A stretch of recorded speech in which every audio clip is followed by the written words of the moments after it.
तो स्वागत है आपका राजस्थान पॉलिटी या फिर स्टेट पॉलिटी की इस अमेजिंग क्लास में। स्टेट पॉलिटी की जो पिछली क्लास हुई थी उसमें हमने पढ़ना स्टार्ट किया था राज्यपाल के बारे में, और राज्यपाल की जो प्रमुख अनुच्छेद हैं उनके बारे में हम पिछली क्लास में जान चुके हैं। आज हम स्टार्ट करने वाले हैं राज्यपाल की प्रमुख शक्तियाँ। तो राज्यपाल की शक्तियों के बारे में देखने से पहले हमें एक अनुच्छेद देखना पड़ेगा, अनुच्छेद 162, जिसमें कि यह कह रखा है कि राज्यपाल की जो शक्ति है उसका विस्तार उन्हीं क्षेत्रों में होगा जहाँ पर विधानमंडल कानून बना सकता है। मतलब यहाँ पर कह रखा है कि किसी राज्य की कार्यपालिकीय शक्ति का विस्तार उन्हीं विषयों पर होगा जिनके संबंध में उस राज्य के विधानमंडल को विधि बनाने की शक्ति है। तो इसका अगर बेसिकली हम सिंपल अर्थ समझे तो राज्यपाल उन्हीं मामलों में राज्यपाल की जो शक्तियाँ हैं वो वहीं तक सीमित हैं जहाँ तक उस राज्य का जो विधानमंडल है वो कानून बना सकता है। उसके बाद में हम अब स्टार्ट करने वाले हैं राज्यपाल की शक्तियाँ। राज्यपाल की जो शक्तियाँ हैं उनको हमने 5 भागों में बाँटा है। सबसे पहले कार्यपालिकीय शक्तियाँ, उसके बाद विधायी शक्तियाँ, उसके बाद न्यायिक शक्तियाँ, उसके बाद वित्तीय शक्तियाँ और स्वविवेकीय शक्तियाँ, और लास्टली हम पढ़ेंगे राज्यपाल के जो विशेष दायित्व होते हैं उनके बारे में। तो सबसे पहले आज की इस क्लास में हम स्टार्ट करने वाले हैं राज्यपाल की जो कार्यपालिकीय शक्तियाँ हैं उनके बारे में पढ़ना, जिसमें कि सबसे पहले अनुच्छेद आता है अनुच्छेद 154। ये अनुच्छेद 154 हम पहले की क्लास में भी पढ़ चुके हैं, परंतु आज हम इसे विस्तार से पढ़ेंगे। सबसे पहले आता है अनुच्छेद 154, जिसमें कि क्या कह रखा है, तो इसमें कह रखा है कि राज्य की जो समस्त कार्यपालिकीय शक्तियाँ होंगी वो राज्यपाल में निहित होंगी, और राज्यपाल उनका प्रयोग स्वयं कर सकता है और अपने अधीनस्थों के माध्यम से कर सकता है। उसके बाद इसमें 2 पॉइंट ऐड किए गए हैं, जिसमें पहला पॉइंट ये है कि किसी विद्यमान विधि द्वारा या फिर किसी एग्जिस्टेंशियल लॉ द्वारा किसी अन्य प्राधिकारी को प्रदान किए गए कृत्य राज्यपाल को अंतरित करने वाले नहीं समझी जाएंगी। मतलब इस लाइन का अगर हम सिंपली अर्थ समझें तो इसका अर्थ ये है कि जैसे कि जैसे कि शिक्षा मंत्री हो गए, कलेक्टर हो गया, इनको भी कुछ शक्तियाँ दे रखी हैं। तो ये शक्तियाँ क्या राज्यपाल की होगी? क्या ये शक्तियाँ स्वयं की नहीं होगी? तो नहीं, ये क्या है कि इसमें कह रखा है कि जो एग्जिस्ट लॉ है, मतलब जो विद्यमान विधि है या फिर विद्यमान कानून है, उसके तहत अगर किसी और अधिकारी को कोई शक्तियाँ दे रखी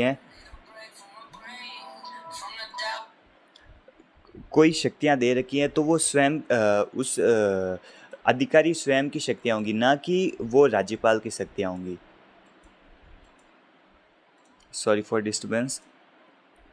अब हम सेकेंड पॉइंट पढ़ने वाले हैं। सेकेंड पॉइंट में कह रखा है कि राज्यपाल के अधीनस्थ किसी प्राधिकारी को विधि द्वारा कृत्य प्रदान करने से संसद या फिर विधानमंडल को निर्वाचित नहीं करेगी।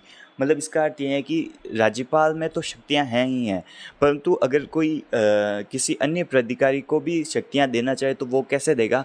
तो वो हम किसी अन्य प्राधिकारी को भी शक्ति दे सकते हैं, और ये शक्तियां देंगे कौन? तो ये शक्तियां देंगी संसद या फिर विधानमंडल। उसके बाद नेक्स्ट अनुच्छेद देखते हैं हम, अनुच्छेद 167। इसमें 3 बातें कह रखी हैं। इसमें फर्स्ट बात ये कह रखी है कि राज्य की जो समस्त कार्यपालिकीय कार्यवाही होगी वो राज्यपाल के नाम से होगी, या फिर जिसे हम सिंपली ऐसे समझ सकते हैं कि किसी का ट्रांसफ़र ऑर्डर हो गया, किसी मतलब कोई अध्यादेश हो गया, वो सब जो कार्य होंगे वो राज्यपाल के नाम से होंगे। मतलब उसमें राज्यपाल के साइन या फिर जो चाहिए वो राज्यपाल जो मोहर या फिर साइन चाहिए वो राज्यपाल के नाम से होंगी। उसके बाद नेक्स्ट पॉइंट में दे रखा है कि राज्यपाल के नाम से निष्पादित आदेशों और अन्य लिखितों को ऐसी रीति से अधिप्रमाणित किया जाएगा जो राज्यपाल नियमों द्वारा बताए लिखित की विधि मान्यता पर प्रश्न नहीं किया जाएगा। इस लाइन का अर्थ यह है, ये जैसे डिफ़िकल्ट लाइन है, तो इसका अर्थ यह है कि जैसे कि कोई अध्यादेश या फिर कोई लिखित पारित हुआ, अब उसको हम कैसे पहचानेंगे कि ये राज्यपाल द्वारा ही दिया गया? मतलब इसे हम अधिप्रमाणित या फिर इसका तो इसका अधिप्रमाणित कैसे किया जाएगा? तो इसको ऐसे किया जाएगा कि राज्यपाल द्वारा नियम बताए जाएंगे कि अगर मैं राज्यपाल जो नियम बताएगा उस नियमों द्वारा इसे अधिप्रमाणित किया जाएगा, और इन नियमों पर कोई न्यायालय में इस पर कोई प्रश्न नहीं कर सकता। उसके बाद तीसरा पॉइंट यह है कि राज्य सरकार के जो कार्य हैं उनको अधिक सुविधापूर्ण बनाने हेतु विवेकाधीन कार्यों के अलावा जो मंत्रियों का कार्य आवंटन है उसके लिए राज्यपाल नियम बनाएगा। अब इसमें सिंपली ये कह रखा है कि मंत्रियों का जो कार्य आवंटन संबंधी जो नियम है वो राज्यपाल बनाएगा। और अब आपको पता चल गया कि नियम तो राज्यपाल बनाएगा, परंतु इन मंत्रियों का कार्य आवंटन करता कौन है? तो इन मंत्रियों का जो कार्य आवंटन है वो मुख्यमंत्री करता है।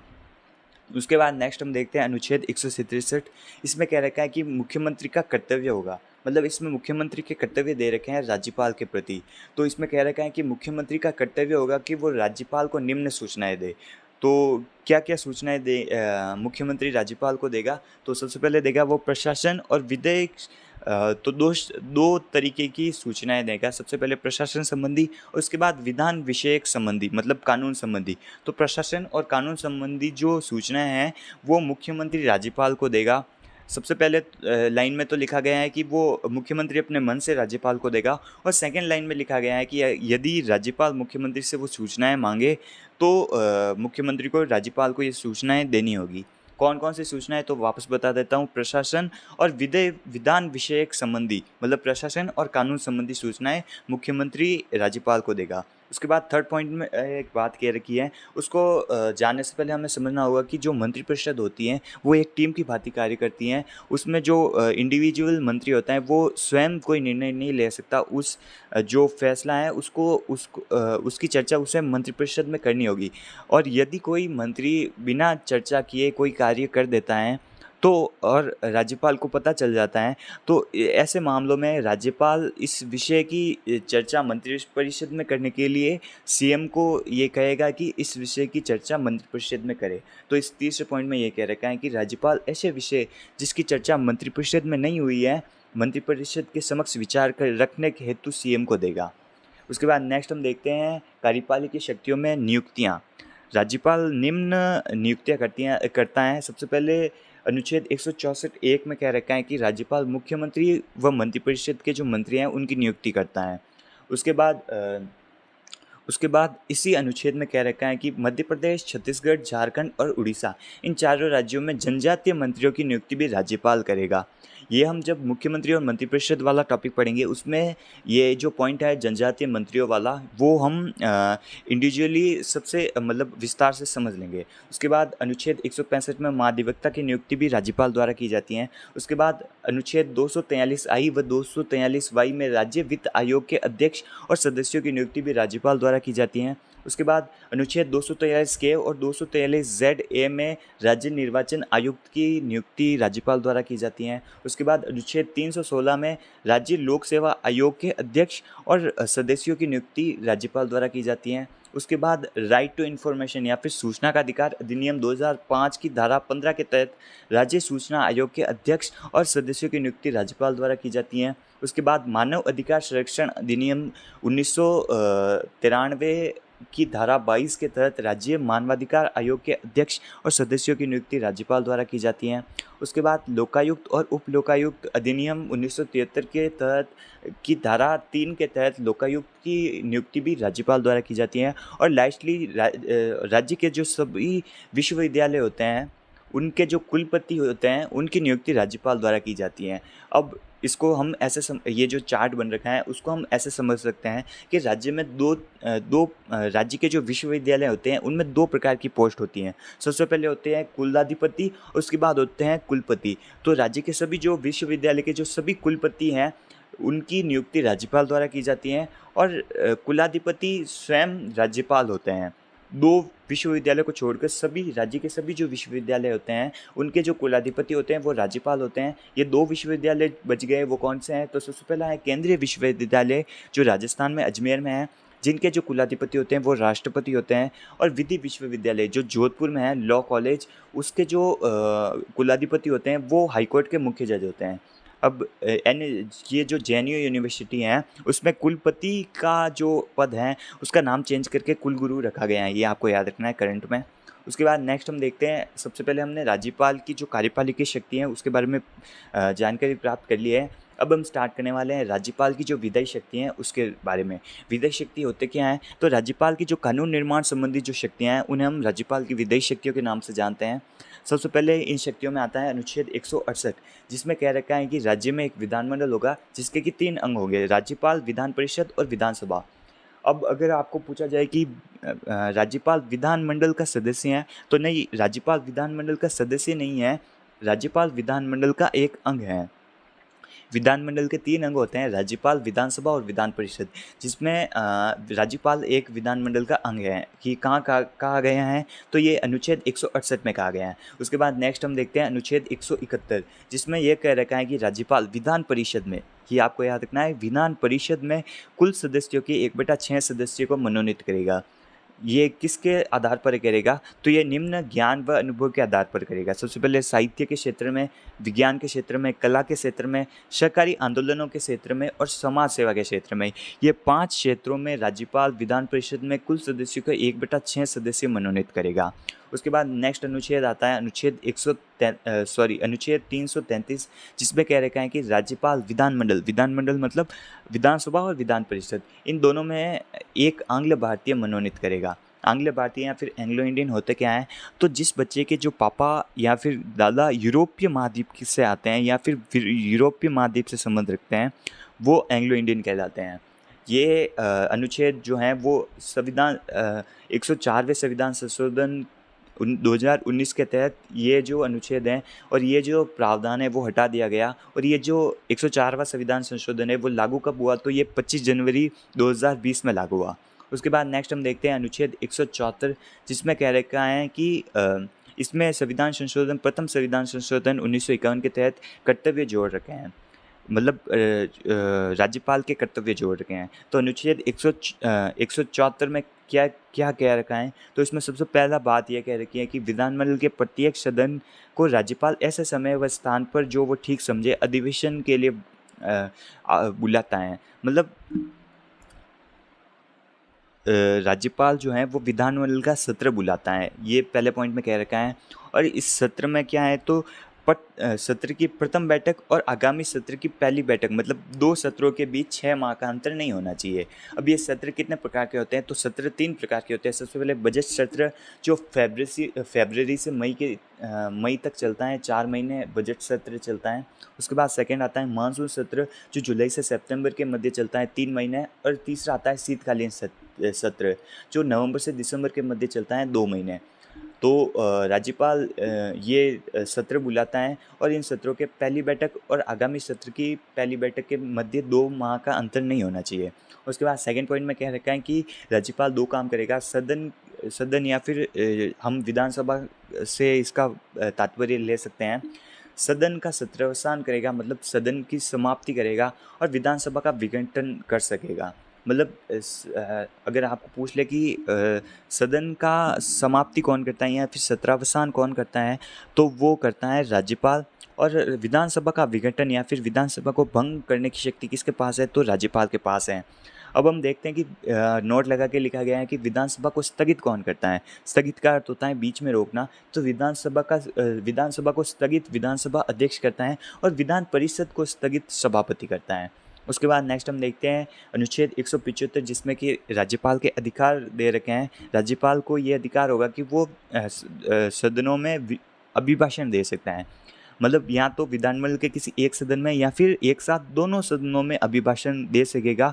और इस प्रयोजन हेतु सदस्यों की उपस्थिति की अपेक्षा करेगा, मतलब वो मतलब एज्यूम करेगा कि सभी सदस्य उपस्थित हो। तो इसमें यह कह रखा है। और सेकंड पॉइंट में ये कह रखा है कि राज्यपाल किसी लंबित विधेयक या फिर किसी अन्य मामलों में विधानमंडल के किसी सदन या फिर दोनों सदनों में संदेश भेज सकता है, मतलब किसी लंबित विधेयक या फिर अन्य मामलों में विधानमंडल के दोनों सदनों में संदेश भेज सकता है, ये सेकंड पॉइंट में कह रखा है। उसके बाद नेक्स्ट अनुच्छेद आता है अनुच्छेद 176, जिसमें राज्यपाल के विशेष अभिभाषण के बारे में दे रखा है कि राज्यपाल विधानसभा के एक या फिर एक साथ दोनों सदनों में विशेष अभिभाषण दे सकेगा, और इस विधानमंडल को इस अभिभाषण का कारण भी बताएगा। ये ऐड कर रखा है फर्स्ट संविधान संशोधन 1951 से। उसके बाद ये जो विशेष अभिभाषण है वो 2 स्थितियों में राज्यपाल देता है। सबसे पहली स्थिति तो है विधानसभा के प्रत्येक साधारण निर्वाचन के बाद प्रथम सत्र के आरंभ में, और सेकेंड है प्रत्येक वर्ष के प्रथम सत्र के आरंभ में। यही 2 स्थितियों में राज्यपाल विशेष अभिभाषण देता है, एक साथ दोनों सदनों में या फिर किसी एक सदन में। उसके बाद नेक्स्ट हम देखते हैं सेकंड पॉइंट इस अनुच्छेद में ये है कि सदन या फिर प्रत्येक सदन की प्रक्रिया विनिमय करने वाले नियमों और ऐसे अभिभाषणों में निर्दिष्ट विषयों की चर्चा के लिए समय नियुक्त करने के लिए उपाबंध किए जाएंगे। मतलब समय निर्धारण करता है बेसिकली, ये आपको याद नहीं रखना इतना। उसके बाद अनुच्छेद 152 में जो 2 संशोधन हुए, 42वां और 44वां संविधान संशोधन, 42वां संविधान संशोधन 1946 और 44वां 1978। इस संविधान संशोधन में इस अनुच्छेद में ऐड किया गया कि राज्यपाल, निर्वाचन आयोग और केंद्रीय निर्वाचन आयोग की राय लेकर विधानमंडल के सदस्यों की अनुच्छेद 191 में वर्णित नियर्ता या फिर अयोग्यताओं का निर्धारण करता है। मतलब बेसिकली ये कह रखा है कि राज्यपाल जो विधायक हैं, विधायकों की अयोग्यता का निर्धारण करता है। और ये जो निर्वाचन आयोग है, इसकी राय लेना बाध्यकारी है, मतलब इसकी राय लेना आवश्यक है। तो इसमें अगर आसान भाषा में समझे तो राज्यपाल जो केंद्रीय निर्वाचन आयोग है, उसकी राय लेकर विधायकों की अयोग्यताओं का निर्धारण करता है। उसके बाद नेक्स्ट हम देखते हैं अनुच्छेद 200। अनुच्छेद 200 में ये कह रखा है कि विधानमंडल में पारित विधेयकों पर राज्यपाल निम्न निर्णय ले सकता है। मतलब जैसे कि विधानमंडल का काम क्या होता है, विधि बनाना या फिर कानून बनाना। तो जब तक कानून ना बने वो विधायक कहलाता है। तो इन्हीं विधायकों पर साइन राज्यपाल के चाहिए होते हैं। तो जैसे कि विधानमंडल ने कोई विधेयक बना दिया और उसको पास करने के लिए राज्यपाल के पास भेजा, तो राज्यपाल इस विधेयक के लिए 3 निर्णय ले सकता है। सबसे पहले निर्णय तो ये ले सकता है कि विधेयक पर अनुमति दे सकता है, मतलब परमिशन दे सकता है। उसके बाद अनुमति रोक सकता है या फिर मना कर सकता है। और तीसरी बात ये कर सकता है कि विधानमंडल में पुनर्विचार के लिए भेज सकता है। ये जो धन विधेयक हैं उसको छोड़कर वापस अन्य जो विधेयक हैं उनको विधानमंडल में पुनर्विचार के लिए भेज सकता है। पुनर्विचार के लिए राज्यपाल ने विधेयक को पुनर्विचार के लिए विधानमंडल में भेज दिया और वापस वो चर्चा करके विधानमंडल ने कुछ सुधार करके वापस वो राज्यपाल के पास भेजा। तो इस समय अगर वो सेकेंड टाइम वापस आए तो राज्यपाल बाध्यकारी होंगे, मतलब बाध्य होंगे, क्योंकि उन्हें साइन करने ही पड़ेंगे। और चौथा काम ये कर सकता है कि ये जो विधेयक हैं वो वापस विधानमंडल में ना भेजकर इसको राष्ट्रपति के पास भेज दिया जाए कि राष्ट्रपति इस पर चर्चा कर सकें। उसके बाद अनुच्छेद 201 में कह रखा है कि राज्यपाल द्वारा भेजे गए ये जो विधेयक हैं उस पर राष्ट्रपति निम्न निर्णय ले सकता है। राष्ट्रपति सबसे पहले तो अनुमति दे सकता है। उसके बाद सेकेंड पॉइंट है कि अनुमति रोक सकता है। और थर्ड पॉइंट है कि पुनर्विचार के लिए वापस राज्यपाल के पास भेज सकता है। अब पुनर्विचार के लिए राष्ट्रपति ने राज्यपाल के पास भेजा, तो इसमें यह कह रखा है कि 6 माह के अंदर विधानमंडल में ये पुनर्विचार करवाने की जिम्मेदारी राज्यपाल की होगी। और पुनर्विचार के बाद अगर वापस राष्ट्रपति के पास ये विधेयक आए तो राष्ट्रपति हस्ताक्षर करने के लिए बाध्य नहीं होंगे। मतलब पहले वाले में तो ये कह रखा है कि अगर पुनर्विचार के बाद राज्यपाल के पास वो विधेयक वापस आए तो राज्यपाल तो साइन करने के लिए बाध्य होंगे, परंतु ये अगर पुनर्विचार के बाद वापस राष्ट्रपति के पास वो विधेयक आए तो राष्ट्रपति हस्ताक्षर के लिए बाध्य नहीं होंगे। उसके बाद नेक्स्ट हम देखते हैं निम्न विधेयक पर राष्ट्रपति के विचारणार्थ रख सकते हैं। मतलब राज्यपाल निम्न विषयों में जो विधेयक बनते हैं उनको राष्ट्रपति के सामने रख सकते हैं। सबसे पहले तो राष्ट्रीय महत्व का हो, और सेकेंड पॉइंट है कि नीति निर्देशक तत्वों के विरुद्ध हो। उसके बाद हाईकोर्ट की शक्तियों को कम करता हो तो राष्ट्रपति के पास भेज सकता है। उसके बाद फोर्थ पॉइंट है कि संविधान के विरुद्ध हो तो राष्ट्रपति के पास भेज सकता है। उसके बाद अनुच्छेद 31 क के तहत संपत्ति के अनिवार्य अधिग्रहण से संबंधित हो तो वो विधेयक राज्यपाल राष्ट्रपति के पास भेज सकता है। उसके बाद नेक्स्ट हम देखते हैं अनुच्छेद 213, जिसमें लिखा गया है कि विश्रांति काल में अध्यादेश प्रत्यापित करना। मतलब इसमें फर्स्ट पॉइंट कह रखा है कि यदि विधानमंडल सत्र में ना हो और राज्यपाल को ये समाधान हो कि तुरंत कार्रवाई आवश्यक है तो राज्यपाल अध्यादेश प्रत्यारोपित कर सकता है। इस लाइन का अर्थ यह है कि यदि विधानमंडल नहीं बनी हो, मतलब विधानमंडल सत्र में ना हो और किसी विषय पर कानून बनाना आवश्यक हो जाए तो राज्यपाल अपनी मर्जी से कानून बना सकता है। परंतु ये जो अध्यादेश हैं वो राज्यपाल राष्ट्रपति के अनुदेशों के बिना कोई ऐसे अध्यादेश ये प्रतिस्थापित नहीं करेगा यदि ऐसे विधेयक पर राष्ट्रपति की पूर्व मंजूरी या फिर संविधान के तहत मंजूरी जरूरी हो। ऐसे उपबंधों से संवेद विधेयक राष्ट्रपति के विचार हेतु आरक्षित रखना आवश्यक हो, या फिर राष्ट्रपति के विचारार्थ रखे विधेयक पर राष्ट्रपति ने अभी तक अनुमति नहीं दी हो। मतलब राज्यपाल ऐसे विषयों पर विषयों पर अध्यादेश नहीं बना सकता जिन विषयों पर राष्ट्रपति की पूर्व मंजूरी जरूरी हो, जिस पर राष्ट्रपति के विचार हेतु आरक्षित रखना आवश्यक हो, और या फिर ऐसे विधेयकों पर वापस अध्यादेश राज्यपाल नहीं बना सकता जो विधेयक राष्ट्रपति ने अभी तक अनुमति नहीं दी हो। उसके बाद ऐसे जो अध्यादेश होते हैं उनका प्रभाव, जो अध्यादेश राज्यपाल ने पारित किए उसका प्रभाव वहाँ तक होगा जहाँ पर विधानमंडल के कानून का होता है। मतलब राज्यपाल द्वारा जो बनाए गए अध्यादेश हैं उनकी पावर उतनी होगी जितनी विधानमंडल द्वारा बनाए गए कानून की होती है। उसके बाद इसमें पहला पॉइंट ये लिखा गया है कि विधानमंडल पर पुनः संवेद होने से 6 सप्ताह के अंदर अध्यादेश को अनुमोदन मिल जाए तो कानून बन जाता है। मतलब जैसे कि विधानसभा सत्र में नहीं है और राज्यपाल ने एक अध्यादेश पारित कर दिया, उसके बाद जब विधानमंडल वापस सत्र में आए और उसके 6 सप्ताह के अंदर अंदर विधानमंडल ये अध्यादेश को सही ठहरा दे या फिर विधानमंडल का अनुमोदन इस अध्यादेश को मिल जाए तो ये अध्यादेश कानून बन जाता है। राज्यपाल उसके बाद सेकंड पॉइंट, राज्यपाल किसी भी समय अध्यादेश को वापस ले सकता है। मतलब अध्यादेश बनाया और राज्यपाल अपने मर्जी से किसी भी समय अध्यादेश को वापस ले सकता है। उसके बाद थर्ड पॉइंट ये कह रखा है कि राज्यपाल उन्हीं मामलों पर अध्यादेश जारी कर सकता है जिन मामलों में कानून बनाने की शक्ति विधानमंडल के पास हो। ये हमने अनुच्छेद 164 में देख रखा था कि राज्यपाल उन्हीं मामलों में कानून बना सकता है जिनकी शक्ति विधानमंडल के कानून जिनका क्राइटेरिया विधानमंडल के अंडर हो।